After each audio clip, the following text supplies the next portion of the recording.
Welcome to the 7th season of the Combustion Chronicles podcast, where bold leaders combine with big ideas to make life better for all of us. I'm your host, Shawn Nason, CEO and founder of Mofi.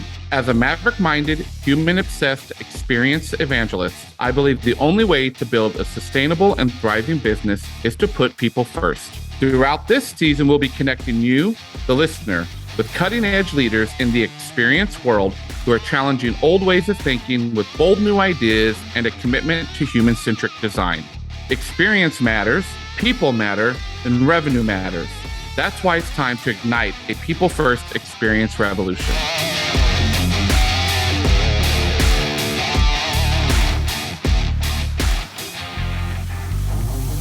My guest today, Aarthi Murali, is M&T Bank's first Chief Customer Experience Officer, a customer fanatic at heart and in practice. She believes that taking an outside-in approach is key to making a difference in people's lives. At M&T, Aarthi focuses on enabling teams across the enterprise to design delightful end-to-end experiences for customers while building out capabilities to support them. Before joining M&T in 2020, Aarthi spent 17 years serving in a series of progressive leadership roles at J.P. Morgan Chase, where she most recently led the client experience for the company's commercial bank. Welcome to the Combustion Chronicles, Aarthi. Thank you for having me on today, Shawn. I am so fascinated by your story and your career progression. And so many of us in this world of CX have very bizarre career progressions in it. But between your work at M&T Bank, you do a lot of speaking at conferences, and then you raised your kids too and your family. You definitely keep a busy schedule, and you've got a lot going on at the bank right now. Where does your time go during the average week? That's a really big question right there, right? So give us a hint of what your week looks like. There is a lot going on through the week, but it's, I think, the same for everyone right now in today's world and environment. People have a lot going on in general. So I try to keep my life simple in terms of thinking about it as a pie with a few slices. So about 50% of that pie of time that I have goes towards customers and employees of M&T Bank and People's United Bank and Wilmington Trust. That can be either in market or in the office or on the phone with them, reading their feedback as it comes through every single day, just really immersing myself in making sure that I'm as close to our customers and employees as possible. Then the second half of my pie is kind of split between a few different things. One, I'd say being as present as possible when I am with my family and friends, just so I can always ground myself and remind myself of why I'm doing what I'm doing, why each of us do what we do, and kind of like always ground back to the true purpose. Another piece of the pie is to make sure I have time to care for myself and make sure that I have a way to make sure that my cup of energy is filled. My energy typically comes when I'm with people and with human beings, and I fill it that way. And then when I go in and work through some other activities, some of it might be dispersed like all of us. So I try to make sure that I'm spending time making sure that I'm taking care of myself so I can take care of others in return. And then the last piece, which I try to spend as much time as possible as well in that ever shrinking pie at this point, is reflecting on the past. That's more from the perspective of, what did I learn today? What did I learn yesterday? What's a lesson learned that I can take away that I can do better? And then I flip it around and try to think about strategizing of the future. So what does the future next 3 years look like? And what does that evolution look like, both from a personal perspective as well as from a work standpoint? I love it, because I think you said something that I want to dive into a little bit, because your title is Chief Customer Experience Officer. But you said that you spend 50% of your time on customers and employees. Mm-hmm. And I really want to dig into that, because we at Mofi and, me as the experience evangelist, I always talk about my days at Disney. If you get the human experience right, you'll get the numbers that you need. And that human experience really means both customers and employees.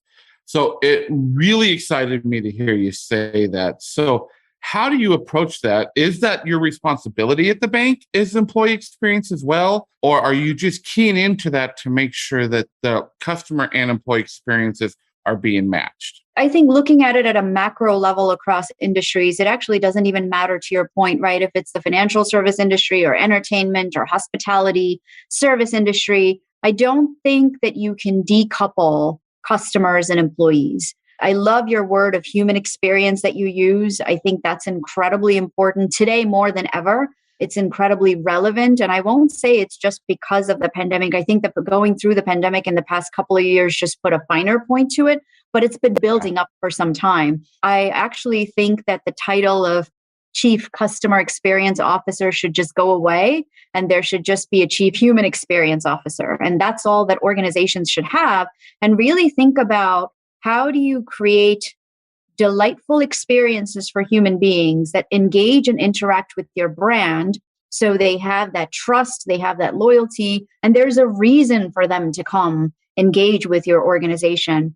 And it actually goes even beyond customers and employees. It's what is in their surrounding environment.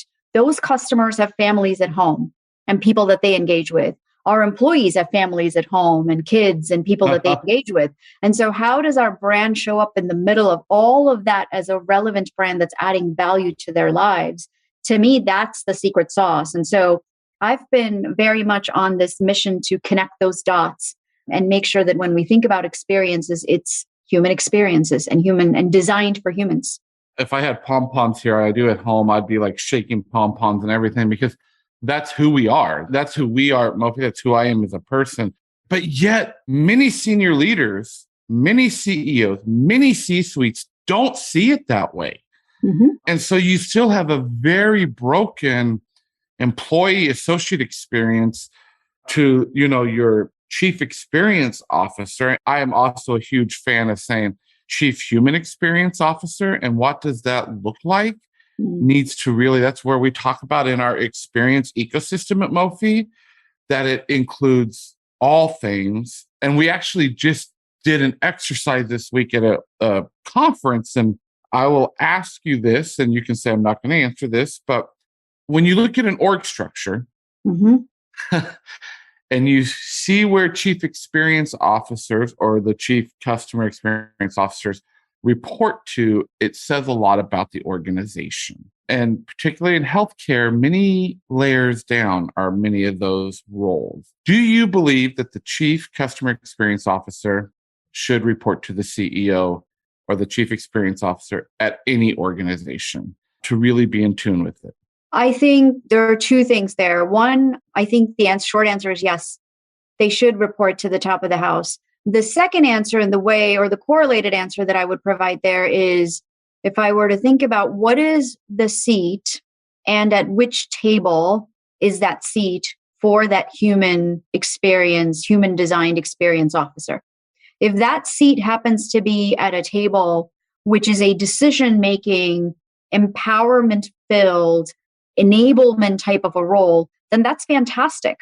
Maybe the organization has 500,000 employees, and or organizational structure wise, it doesn't make sense for that role to report to the CEO, but maybe it's one level down. I think that's totally fine. The challenge is when these roles are appointed for the sake of appointment, because we need to have a role in an organization that has that particular title. And then it becomes more of an I'm here to inform, provide data, versus I'm empowered to drive the strategic agenda and the prioritization of the organization, drive change. And as a experience officer, that person is actually given decision rights. Decision rights are incredibly important in this conversation. What are the decision rights? You could have a seat at any table with no decision rights. And so it's incredibly important that the role is empowered, has complete decision rights, and has full empowerment to drive the change.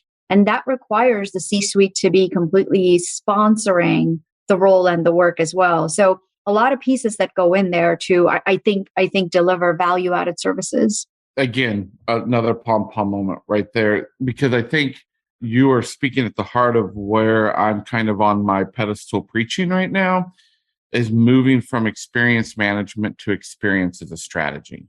And that does give that empowerment. So that, I love it. I hope all of our listeners are listening to that. I also want to dive into this because I think this is powerful, and I want to hear your thoughts around this. You say right in your bio that you emphasize an outside in approach Hmm. to customer experience. Why is that so much better or more important than an inside out approach? I think that's something we really need to hear from you today. Yeah, I'll try to kind of pull out the thoughts in my head here in a cogent way. But when I think about outside in, what I mean by that is really putting ourselves in an empathetic lens. And empathy can mean a lot of different things to a lot of different people. And in this case, I'm going to go a little technical and say empathy is actually, how do you really understand your customer and employees' needs, wants, desires, and their unmet needs, which is something that's typically ignored and neglected, and looking at all of that and the environment that they're in and the situations that they're in. What does your brand stand for? And then design and deliver the right products and services. And it starts there. Once you deliver the right products and services, then your customers and employees feel like, yeah, that makes sense. And this brand and these products stand for what we believe in. It's meeting our customer needs. Then you think about what is the best way to deliver those products and services, and how do you engage with a customer on an ongoing basis. All of that is empathy. Empathy is not just saying, hello, how are you? And being nice to you when you walk into the retail store. It's, do I really care? Am I okay in the short term making critical decisions which impact my revenue because it's the right thing to do and it's the right thing for the customer, knowing that that will build the right loyalty in the long run? Those are difficult decisions, but that's a very outside in financial decision versus an inside out, which might be based on your quarterly earnings and what you need to do in the moment, and whether you find value in investing in what customer needs might be. It might be more, you might need more investment to build something more for the long term than the short term. So I believe outside in is the way to go. I want to mention something that you called on earlier around experience as a strategy and experience as a differentiator. I think that's part of being empathetic as well. The way the world is going, using product differentiation and product strategy as the only mechanism, which can be, sometimes it can be inside out, depending on the industry and the company, not always. But experiences are a set of choices that you allow the customers to make that delight them, and then give the choice to the customer and what products they want to choose and how they want to engage with the brand. I love everything that you're talking about, brand and inside versus outside. But let's also be real. You and I have been in the industry a while, and you can be in a large organization like yours. Mm-hmm. And not everyone says, well, CX is my job. More often than not, you'll hear people say, well, that's not my job, right? Mm-hmm. Like that's I don't even deal with customers. So what's your secret sauce for getting, associates, coworkers at M&T who don't have that word customer or who don't think that way in their titles excited about CX M&T? Yeah, that's a great question. Maybe what I'll start with saying is the reason I joined M&T Bank was the incredible, true, authentic feelings and sentiments that I experienced during during my initial conversations, in how much they cared about the communities in which we served in and showed up in, and the employees and the people who lived in those communities, and making sure we really cared for them. And that just shone through. And I mean, most organizations, I know many organizations, I should say, feel that way, but it was very much on display and very impressive to see. And just like any other, I would say, traditional financial institution that's large, the further away you go from customer-facing roles, your customers tend to be different. Your customers end up being internal customers because you're working on technology, you're writing code, you're building back office processes that is serving a person sitting down the floor or now virtually, and you're meeting their needs. But the way I talked about it always, and I know the way we always talk about it, is we are all here to serve our customers, period. Every single piece of work that we do ends up impacting our customers or reaching our customers in some way, shape, or form. But what's most important, I think, is to think about beliefs and behaviors. It starts with the belief that we are here to serve our customers and clients. Everything that we do is in their service and their need. And then when you layer on the outside in piece of it, it just makes a lot of sense, and start to think about front, middle, and back office, all of it leading to that. which leads to my next point around front to back connectivity. Without a front to back connectivity, front being, let's say, in the case of a financial institution, could be customer facing employees, and the back being, let's say, the amazing talent that's working on the infrastructure, keeping the lights on, putting up signage in the branches. They're the ones issuing statements and mailing things out. They're there. They're there to serve customers. But maybe their job every day is not to sit down and talk to a customer face to face. But it is very important for every single employee in that journey from front to back to connect, to understand their piece of that journey. We all have a part to play. And what is that? So I believe beliefs and behaviors are a huge part of inculcating and driving that. And then I think it is very important for leaders in my role to go out there and think about programs that actually develop and inculcate more of a direct mindset around customer centricity. So we have launched this program called End Your Week with the Customer. The entire organization is invited to it. And we spend an hour, we play customer calls, we play the employee conversations. We learn a lot from them, things that we did great and maybe some things that were not so great. And we all have a part to play. There's a part in the front, there's a part in the middle, there's a part in the back that needs to be fixed in order to deliver that experience. So when you have the whole bank listening to that, it helps connect us all with one single purpose that says, oh, of course I have a part to play here. And here's how I'm delivering and driving that. Those are a few different ways. I love that you talked about the front to back connectivity. Spending 7 years at the Walt Disney Company, you're either on stage or off stage. In my role, I was a backstage, off stage cast member. I worked in finance. Sure. But I understood more about guest experience than I ever did. I learned it. And I learned that the decisions I was making were going to impact that front experience. And that, as I say, the 4-year-old princess or the 4-year-old pirate and those families. All right. So you're in this job, but you actually started in computer science. And now you're the chief customer officer. Tell us about your journey just a little bit there. And what part of that was so influential in your life to give you the skills you need to be in the role you are today? Okay. I need to explain a few things here, I suppose, since we're going that far back. But the influence that I had to be fortunate enough, I would say, in this role probably started a while back. I was born in India, and about a year in, my family and we moved. I suppose I didn't move at 1 year old. You kind of just go where your parents take you. So I was taken along with them, and we moved to the Middle East for a while. My parents are still in Dubai. And so we lived in Muscat, Oman for a little bit, and then we moved to Dubai. And so I grew up in the Middle East, and Dubai is a beautiful, beautiful city. It's very popular right now from a tourist perspective. But when I was there, it was little less touristy, a little less glitzy, but a beautiful city, no doubt. Where I'm going with this is the city was full of amazing human beings from around the world. So my entire childhood growing up in, elementary, middle, and high school, I was surrounded by little people and adults from all parts of the world. And we had just an amazing time. And I was exposed to and understanding empathy and practicing empathy from a very early age.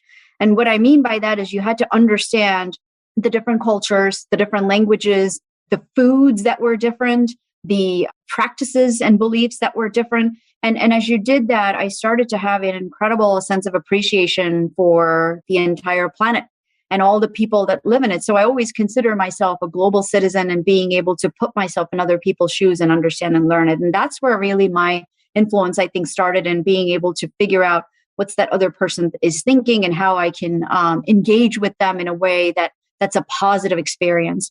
Yes, I did computer science and engineering. Part of that was my desire to figure out how to take things apart and put them back together, which I found a fascinating study in that, hey, if I do that, I can actually put it back together better, possibly. So how can I continually improve and make things better was a set of values that I learned from there. And eventually where I landed from a career perspective is I really wanted to be closer to customers, understanding what customer and employee needs were, but be able to influence that and have a voice in changing the strategic direction to be able to do that. So that's my past 20 years of kind of getting to where I am now. And I would say very fortunate to have had a good duration at JP Morgan where I was able to learn various parts of banking and how that really works. And so I'm definitely very grateful for that years of learning opportunity and growth opportunities that I've had to get to where I am now. Well, you have pulled at my heartstrings. So I love Dubai, and I loved your perspective on how that influenced you in such a way, in a powerful way, because I do talk about a story when Michael and I, my business partner, we were in old Dubai. We went to old Dubai, and I remember walking in this courtyard and going back to beliefs and how you just understand, and you get empathy in such a different way. And there were 5 or 6 churches that all their doors opened up into this courtyard, and it was all different beliefs, but they met in the middle and had this respect for each other. And that was probably one of the most memorable times to me being in Dubai and over in old Dubai was they really understood respect. Yeah. And and that city, again, I've visited it frequently. I feel like there's just that respect, and people that think that things are just hard customs there. No, it's a respect to everyone's beliefs. So that's right. And to hear that and how that so powerfully, I mean, that's about really humanizing the experience. It's at the core of who you are. So thank you for sharing that personal story. Like that just, I was like, yes, because I think people want to know, how do you get into these roles? But all of us have been on such different journeys, That's computer right. science. I started as a musician, finance guy who now does customer experience. So I want to close with a couple more personal and fun questions. What's your advice for people who want to do what you do and what we do in the industry? What's a piece of advice that you would give them, or a first step or something for them to take away from this podcast? I think one of the things I would say is incredibly important in any role, especially for this role, would be to have an incredibly open mind and a growth mindset. When we think about experiences and experience design, experience management, experience as a strategy, the one thing that I've learned is that nothing stays the same. Experiences change, behaviors change, patterns change due to a variety of reasons. It could be personal reasons, it could be the environment, it could be a global pandemic, who knows? Like literally it could be anything. But the ability to go with the flow there and learn about that allows experienced professionals to start to then pivot to more predictive ability to see those coming even before they're happening and start to figure out how we manage through those strategies. So it's somewhat common to say growth mindset, but in this specific case, I would say it's also the ambiguity, the ability to navigate or just absorb the change and watch for some of those patterns, I think is incredibly important in this career. At any point, you could be a 20-year veteran of customer experience. You could be a 1-year novice into this space. I feel like that's an indelible quality to retain. Great piece of advice. All right. What's your next big idea? I typically don't make declarations like that. I don't think I'm that person that comes up with that next big idea. I always think of myself as the person that enables teams to come up with the next big idea. That's where my pride and joy comes from, is making sure that the teams, the leaders who are around me are taking all things into consideration, and that sparks that next big idea. But maybe what I will say is, back to the first question that we started here, is, how do we as an industry and how do we as experienced professionals really start pulling together these 3 concepts together, and the 3 being employee experience, customer experience, and then thirdly, the brand experience together. So the 3 of them are completely interconnected and delivered the right way. I think that's where we have already started to go. I think some organizations are maybe haven't observed that yet and are still in a catch-up mode. And then there are some other organizations that are already there and pushing the envelope, but maybe not too many. So to me, employee and customers are obviously interconnected. That's where we have the human design, human experience coming into play. But how does the brand manifest those two together? What does the brand stand for? Which is why I think the three go together. And if you have an chief experience officer role, that's what they should be responsible for, is those three legs of the stool. And I also throw in their digital experience. Absolutely. So, absolutely. right? So yes. That's when we talk about the experience ecosystem, is any touch point that touches those customers. Yep. You've got to look at it. Well, thank you so much. So many amazing bullet points today. But it has come to that point in the podcast where we do our combustion questions, which are 3 randomly selected questions from our human algorithm. And they were just handed to me. So I have not even read them yet. So I have no idea what I'm getting ready to read to you. Are you ready for your Sure. combustion questions? All right. Well, combustion question number 1. If you could spend the day at any museum anywhere in the world, which museum would you choose? Wow. Probably I would go back to the Space Museum down south outside of Orlando. So I visited there last year and we had an incredible time, the kids and I, and we checked out all the early missions that were sent into space, and they actually had the parts and the rockets that were originally used. And it was just an incredible feeling to see accomplishments of human beings that early on, and it gives me great hope for the future. It's a great place down there. Love the Space Coast area. So thank you. All right. Question number 2. What's one thing you own that you should probably throw out? Quite a few clothes that I don't wear. That's probably a lot of our answers. But we're going to wear them someday, right? Well, that's what I've been telling myself, which is why they're still there. But I'm admitting this on the podcast that I'm pretty terrible with my closet management. I love it. I think many of us probably need some type of support group around that as well. So don't feel bad. All right. Last combustion question. What do you think about smoothies? Oh, wow. So personal preference, that's a very personal preferential question around taste and texture. And I like smoothies provided they are really smooth and creamy. That's my answer. Keep that answer because it's my answer too. I don't like chunky smoothies. That's not a smoothie. So perfect. Well, thank you again so much, Aarthi. I think it's great for our listeners to hear from senior leaders and their perspective, but your heart for the human definitely came through today. So thank you for that. Best place for people to reach out is to reach out and connect with you on LinkedIn, follow you on LinkedIn.